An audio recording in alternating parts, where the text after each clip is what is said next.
आज जिस विषय पे चर्चा करनी है वो है दर्शन शास्त्रों की ऐतिहासिकता और उसकी संरचना।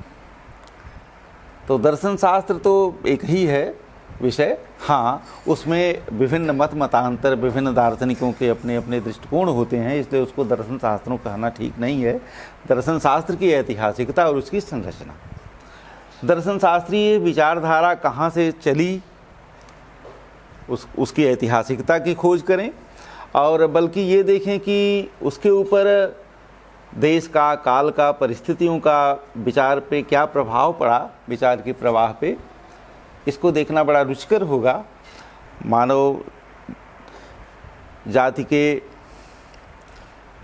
विकास के साथ साथ ही विकसित हुआ, ईस्ट वेस्ट पूरे ग्लोब पर फैला है मनुष्य और पूरे ग्लोब पर उसके विचार हैं, तो ये बड़ा व्यापक विषय हो जाता है।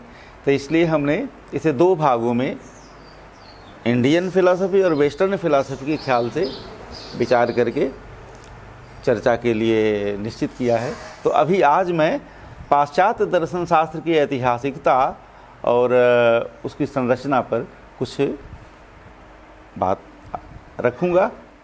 ये कहने का ज़रूरत नहीं है कि मनुष्य जब धरती पे आया होगा, जब से वो होश संभाला होगा, उसके मन में ये जिज्ञासा हुई होगी कि हम कौन हैं, कहाँ से आए, किसी ने हमको बनाया क्या, ये दुनिया क्या है, ये कहाँ से पैदा हो गई, इसका कौन रचनाकार है, इसे किसने बनाया होगा, कब बनाया होगा, कैसे बनाया होगा। ये सारे विचार उसके मन में, सारे प्रश्न उमड़ घुमड़ किए होंगे, उठे होंगे, उस पर वो सोच विचार किया होगा, कुछ का उत्तर खोज पाया होगा, कुछ का नहीं खोज पाया होगा। तो इस तरह से इसकी शुरुआत तो अनादिकाल से, जब से मनुष्य आया है धरती पे, तब से ही माननी चाहिए कि इस तरह के विचारों की ऐतिहासिकता तो वहाँ से शुरू होती है, जब से मनुष्य का इतिहास शुरू होता है। ये देखना कि जो सिस्टमेटिक फिलॉसफिकल मूवमेंट चले, वो कब से चले, इस दृष्टिकोण से जब हम देखें तो हमें पाश्चात्य दर्शन में, यूनानी दर्शन से हमें दार्शनिक चिंतन की शुरुआत का इतिहास मिलता है। आज यूरोपीय विचारधारा पूरे ग्लोब पर प्रभावी है। एक समय था जब आधुनिकता और सभ्यता के पायनियर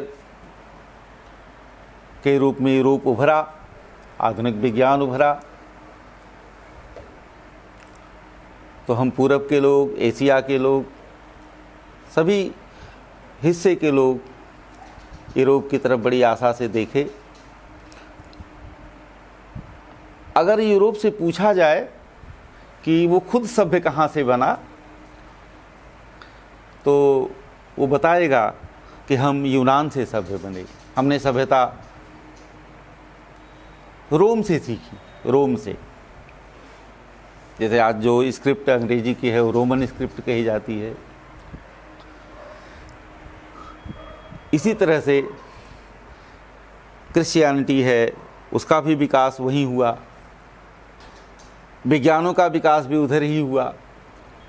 तो आधुनिकता की शुरुआत यदि यूरोप से पूछा जाए कहाँ से होती है, आप कहाँ से सभ्य हुए, तो यूरोप बताएगा कि हम रोमन सभ्यता से सभ्य हुए। यदि आगे फिर प्रश्न पूछा जाए कि रोम कहाँ से सभ्य हुआ,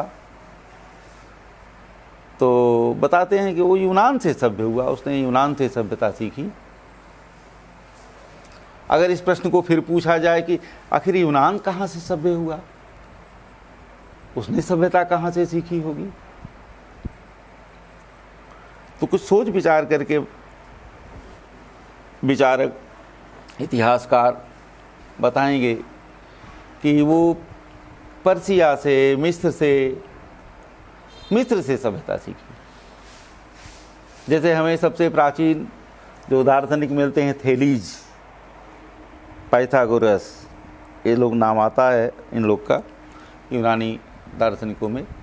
तो थेलीज रेखा गणित का प्रचार किए थे यूनान में, रेखागणित की शुरुआत ही माना जाता है। यूनानियों से पूछा जाए कि रेखागणित आप लोग कहाँ से सीखे, तो बताएंगे कि रेखागणित हम मिस्र से सीखे। अलेक्जेंड्रिया में पैदा हुए थे यूक्लिड। यूक्लिड को रेखागणित का फादर कहा जाता है, रेखागणित का पिता। उन्होंने रेखा की परिभाषा दिया, बिंदु की परिभाषा दिया।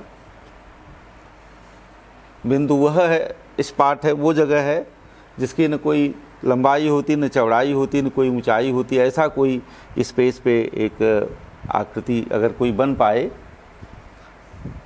इतनी सूक्ष्म, तो बिंदु है।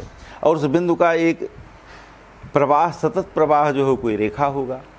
ऐसी रेखा काल्पनिक रेखा ही बन पाएगी, क्योंकि ऐसी रेखा अगर हम पेंसिल से खींचेंगे तो उसकी कोई न कोई चौड़ाई हो जाएगी।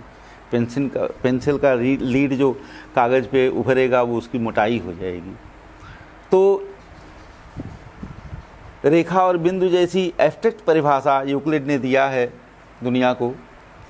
और इस रेखागणित का प्रचार सबसे पहले यूनान में थेलीज ने किया, पाइथागोरस ने किया।